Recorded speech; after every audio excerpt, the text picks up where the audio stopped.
beautiful parents of the Calming the ADHD Family third annual summit. My name is Lara Dawn, and I am your host. I wanted to take a few minutes to talk to you about your thoughts and your feelings. Something that really had a powerful impact that changed not only my parenting, but the whole trajectory of my life was when I understood that I was actually in control of my thoughts. So I'll give you an example. I used to have the thought that my family has ADHD, therefore, life will simply be harder for us. Life will just be harder. I'll never have time for myself. We're just going to have all kinds of struggles, and that's just the way it is. And when I had those thoughts, I felt really like yucky, right? Hopeless, sad. And that wasn't a place that I wanted to parent from. Then I heard that this like idea that you get to choose your thoughts. You don't have to believe every thought that comes into your mind. And I started researching more and learning more about how our brains work. And it shows on brain scans that you have a thought a fraction of a second before you have a feeling. So you have the power to control your feelings based on your thoughts. So for example, I'm sitting outside by a beautiful lake right now.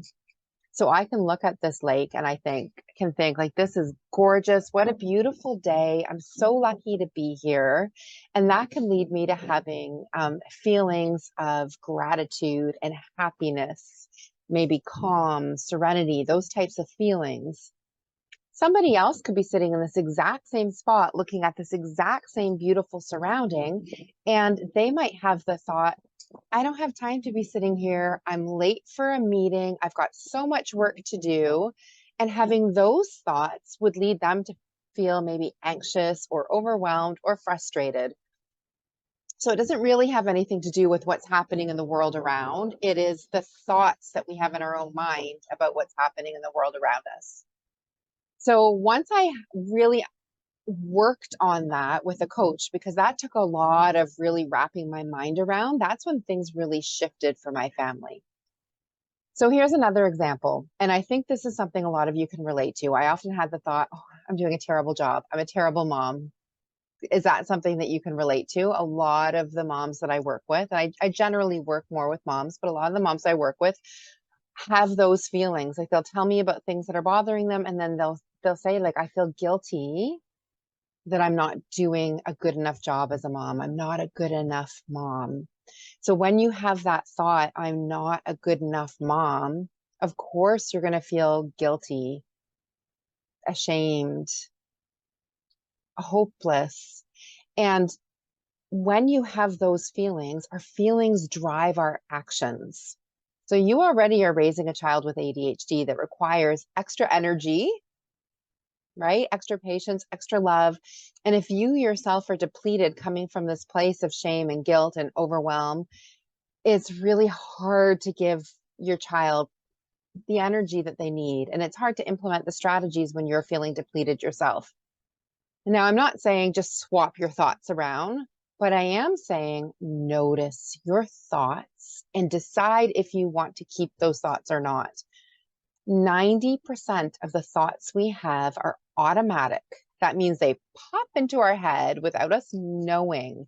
And these automatic thoughts come from a lot of subconscious programming that happens from the first 7 years of our life, which is really a fascinating concept. Like when your brain is young, all these beliefs are being wired into your brain, and you're learning from your environment. You're learning from your family.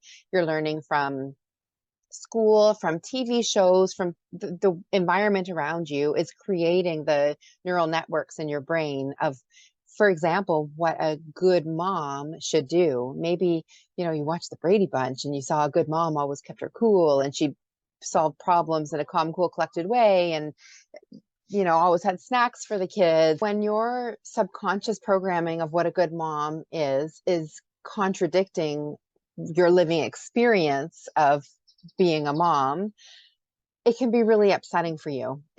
And this could be happening on a very subconscious level.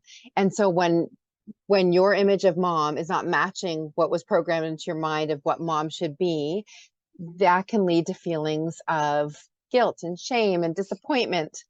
And that's a really hard place to be parenting from. There's an expression that I love, and it goes like this: your worst parenting on your best day is better than your best parenting on your worst day. So we want to really look at our thoughts, and we want to decide, first of all, whether they're true or not. So when that thought pops into your mind, I'm doing a bad job, I'm a bad mom, I'm not good enough, or whatever, look at that thought and decide if you want to keep that thought. Is it true? First of all, is that thought true? So if I have the thought, I am a terrible mom right now, well, is that true? What is the definition of a terrible mom? So if you're watching this summit right now, I know that you care a whole lot about improving your parenting, about supporting your child with ADHD.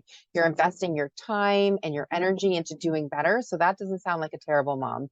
So like, define, what does that thought really mean? And question it. Is that true about me? Maybe I've made a mistake, but can I give myself some compassion?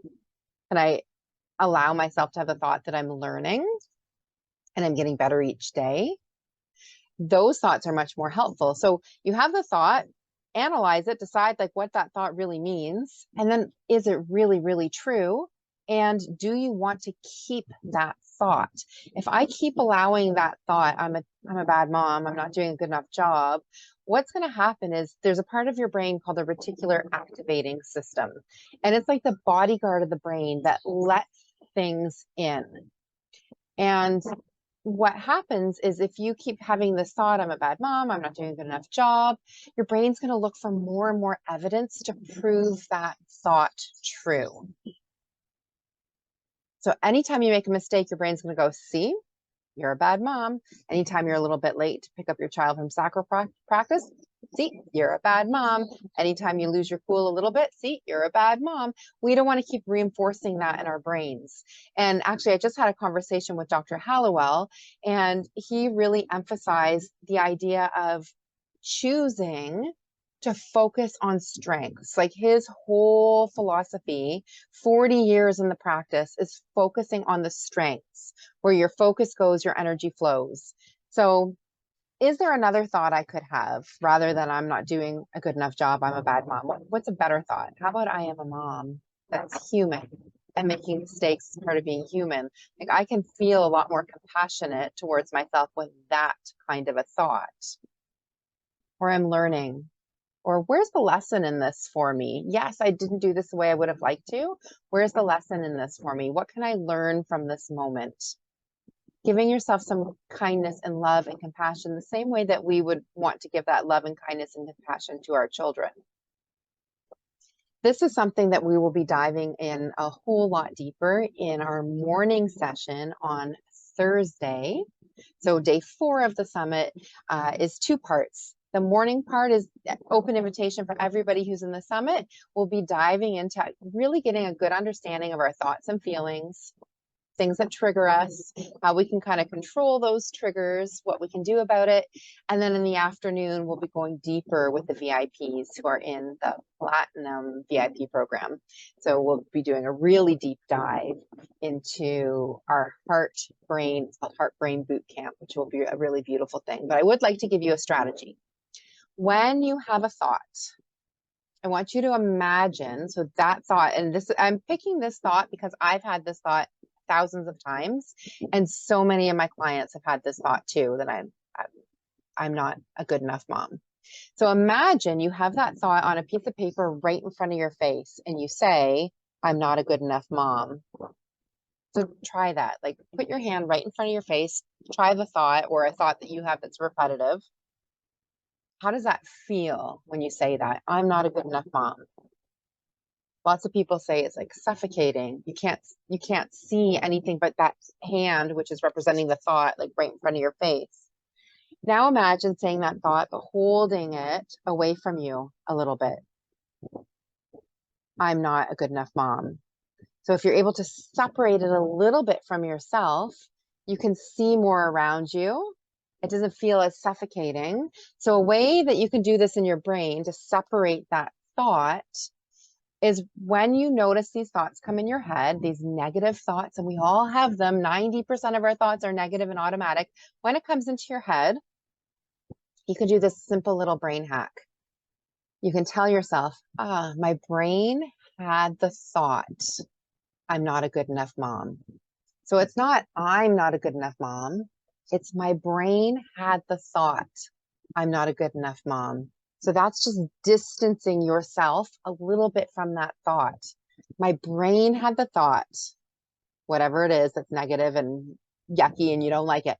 And then you can look at it from a distance and decide, is it true? Is it helpful to keep that thought? Is there a way I can reframe it that is more helpful to me?